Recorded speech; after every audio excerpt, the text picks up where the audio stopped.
ಅವ್ರಿಗೆ ಏನು ಕೋಪ ಇದ್ರು ಅದು ನನ್ನ ಮೇಲಿರುತ್ತೆ, ಅದನ್ನು ನಾನು ಎದುರಿಸ್ತೀನಿ. ಆದರೂ ಸೌಂದರ್ಯ ಅವರು 100 ಜನದ ಮುಂದೆ ಸೋಲೋದನ್ನು ನೋಡಿ ನನಗಂತೂ ಖುಷಿ ಆಯಿತು. ಅವರಿಂದ ನನ್ನ ಹೆಸರಿಗೆ ಅಧಿಕಾರ ವರ್ಗಾಯಿಸ್ಕೊಂಡಾಗನೇ ಅವ್ರನ್ನ ನೋಡೋಕ್ಕಾಗ್ತಿರ್ಲಿಲ್ಲ. ಅಂಥದ್ರಲ್ಲಿ ಈಗ ಅವ್ರನ್ನ ಎಲೆಕ್ಷನ್ನಲ್ಲೂ ಸೋಲಿಸ್ಬಿಟ್ಟಿದ್ದೀನಿ. ಈಗ ಎಷ್ಟು ಹುರ್ಕೋತಿರ್ತಾರೋ ಏನೋ. ಯಾಕಾದರೂ ದಿಶಾನ ಮದುವೆ ಮಾಡಿ ಈ ಮನೆಗೆ ತನ್ನೋ ಅಂತ ಹಿಡಿ ಶಾಪ ಆಗ್ತಿರ್ತಾರೆ. ಇದ್ರೂ ಇರ್ಬೋದಕ್ಕ. ಮಾವ, ಇನ್ಮೇಲೆ ಎಲ್ಲ ಒಳ್ಳೇದಾಗತ್ತೆ. ದೀಪ ಆಗಿ 1 ವರ್ಷದಲ್ಲಿ ಮಾಡೋಕ್ಕಾಗದೇ ಇರೋದನ್ನ ದಿಶಾ ಆಗಿ 1 ತಿಂಗಳಲ್ಲಿ ಮಾಡಿಬಿಟ್ಟಿದ್ದೀನಿ. ಇನ್ಮೇಲೆ ಸೌಂದರ್ಯ ಒಂದು ಹೆಜ್ಜೆನೂ ಕೆಳಗೆ ಇಳಿತಾ ತನ್ನ ಸುತ್ತಿರೋ ಸುಳ್ಳಿನ ಪೊರೆಯಿಂದ ಆಚೆ ಬರೋ ಥರ ಮಾಡ್ತೀನಿ.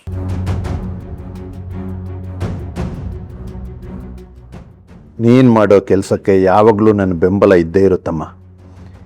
ಈ ಮನೆ ಹಾಳು ಮಾಡಬೇಕು ಅಂದ್ಕೊಂಡಿರೋ ಆ ಸೌಂದರ್ಯಂಗೆ ನೀನು ಸರಿಯಾಗಿ ಬುದ್ಧಿ ಕಲಿಸಿದ್ರೆ ಸಾಕು.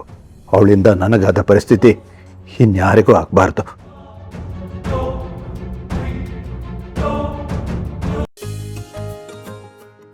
ಇಷ್ಟು ವರ್ಷ ಕಷ್ಟಪಟ್ಟಿದ್ದಕ್ಕೆ ಇವತ್ತು ಪ್ರತಿಫಲ ಸಿಕ್ತು. ಈ ವಿಷಯನ ನನ್ನ ಮಗಳ ಜೊತೆ ಹಂಚ್ಕೊಳ್ಳೇಬೇಕು.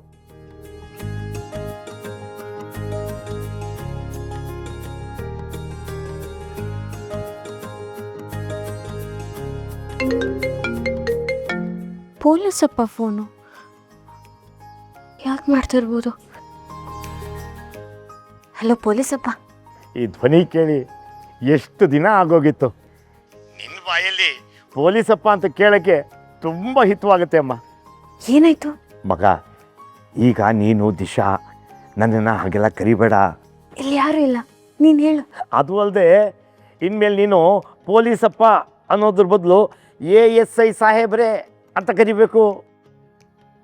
ಓಹೋ, ನಿನಗೆ ಹೇಳಲೇ ಇಲ್ಲ ಅಲ್ವಾ? ನನಗೆ ಪ್ರಮೋಷನ್ ಸಿಕ್ತು ಮಗಳೇ. ಏನು ಹೇಳ್ತೀಯ ಪೊಲೀಸಪ್ಪ, ನಿಜಾನಾ? ಈಗ ತಾನೇ ಮೇಲಧಿಕಾರಿಗಳು ಬಂದು ಪ್ರಮೋಷನ್ ಲೆಟರ್ನ ನನ್ನ ಕೈಯಲ್ಲಿ ಕೊಟ್ಟರು. ಎಂಥ ಖುಷಿ ಸುದ್ದಿ ಹೇಳಿದೆ ಪೊಲೀಸಪ್ಪ. ವಿಡಿಯೋ ಕಾಲ್ ಮಾಡಿ ASI ಸಾಹೇಬ್ರ ಮುಖದಲ್ಲಿರೋ ಖುಷಿನ ಕಣ್ತುಂಬ ನೋಡ್ಬೇಕು. ಹಾಂ, ಮಾಡು ಮಾಡು ಮಾಡು.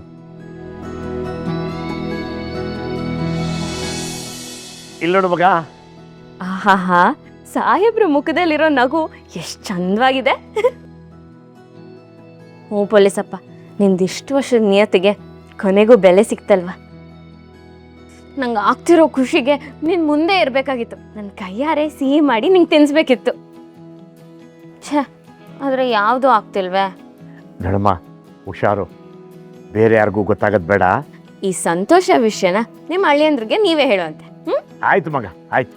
ಮೊದಲು ಈ ವಿಷಯನ ಅಮ್ಮ, ಅತ್ತೆ, ಅಣ್ಣಂಗೆ ಎಲ್ರಿಗೂ ಹೇಳಿ ಅವ್ರ ಮುಖದಲ್ಲಿರೋ ಸಂತೋಷನ ಕಣ್ತುಂಬ್ಕೊ.